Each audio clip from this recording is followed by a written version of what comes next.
Hello! நாம் இன்றைக்கி என்ன பார்க்க போகிறோன்னா எள் உருண்டை ரெசிபி எப்படி செய்யுதுன்னு பார்த்துடலாமா? வாங்க. நான் அதுக்கு 2 கப் அளவுக்கு எள் எடுத்திருக்கேன். எடுத்து நல்லா கல் மண் நீக்கி சுத்தம் பண்ணிவிட்டு வடிகட்டி ஃபேனில் வச்சு உணர வச்சிடலாம். அது உணர்ந்துட்டுருக்கட்டும்.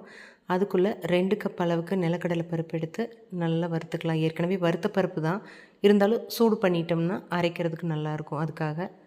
அதுக்கப்புறமா அந்த உணர்ந்துட்டு இருந்த எள் இருக்குல்லங்க, அது 2 கப் அளவுக்கு எடுத்து போட்டு நல்லா பொரியிற வரைக்கும் வறுத்துக்கலாம். நிலக்கடலை பருப்பு வந்து எள் கருகாமல் செவந்தா தெரியறதுக்காக நான் கூட போட்டிருக்கேன்.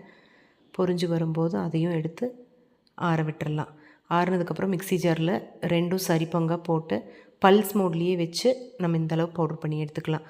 கடைசியில் வெல்லம் கூட போட்டு அதையும் சேர்த்து அரைச்சிடலாம். இந்த மாதிரி ஒரு நல்ல பாத்திரத்தில் கொட்டி எடுத்துக்கோங்க. கையில் நல்லா அந்த கட்டி படாமல் நல்லா உடச்சி விட்டுட்டு 3லேருந்து 4 டேபிள் ஸ்பூன் அளவுக்கு சூடான நெய் ஊற்றி கலந்து விட்டுருங்க. அந்த சூட்டுக்கே வந்து கொஞ்சம் இலக்கம் கொடுக்கும். கையில் உருட்டுறதுக்கு நல்ல பக்குவமாக வரும். இந்த மாதிரி எல்லா உருண்டைகளையும் உருட்டி எடுத்துக்கலாம்.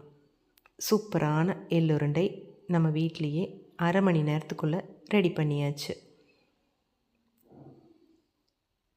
இந்த மாதிரி ஒரு டப்பாவில் போட்டு மூடி எடுத்து வச்சிடலாம். டேஸ்ட் பண்ணி பார்த்துடலாமா? இதுக்கு ஏலக்காய் தூள், சுக்குத்தூள் எது வேணும்னாலும் நீங்கள் கூட போட்டுக்கலாம். வெள்ளை எள்ளு பொரிச்சு கொட்டிக்கலாம். நம்மளோட சாய்ஸ் தான். சூப்பராக இருக்கே! இன்ட்ரெஸ்டிங்கான வீடியோக்கு மண் சமையலை ஃபாலோ பண்ணிக்கோங்க. டாடா!